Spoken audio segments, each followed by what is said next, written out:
ಎಂಬುದನ್ನ ನಮ್ಮ ಮೂವರಿಂದಲೇ ಅರ್ಥೈಸಿಕೊಂಡೆವು ತಾಯಿ. ಈ ಏಕಕಾಲದಲ್ಲಿ ತುಂಬಿದ ನಾನಾ ಮಧ್ಯ ಮೂರುವರೆ ಜನರ ಯಾಕೆ ತಾಯಿ ನಾವು ಮಾಡಬೇಕಾದಂತಹ ಘನ ಕಾರ್ಯಗಳಾದರೂ ಏನು ಇವೆಲ್ಲವನ್ನು ಕಲ್ವಿ ನನ್ನನ್ನು ಉತ್ತರಿಸಬೇಕು ತಾಯಿ.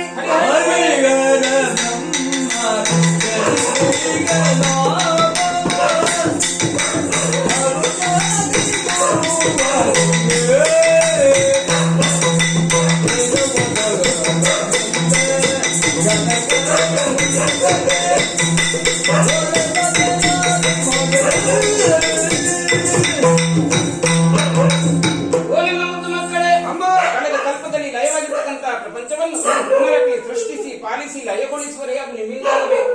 ಅದಕ್ಕಾಗಿ ನಿಮಗೆ ಮೂವರಿಗೆ ಮೂರು ನಾಮಧೇಯಗಳನ್ನು, ಮೂರು ಗುಣಗಳನ್ನು, ಮೂರು ಕರ್ತವ್ಯಗಳನ್ನು ಒದಗಿಸಿದ್ದೇನೆ.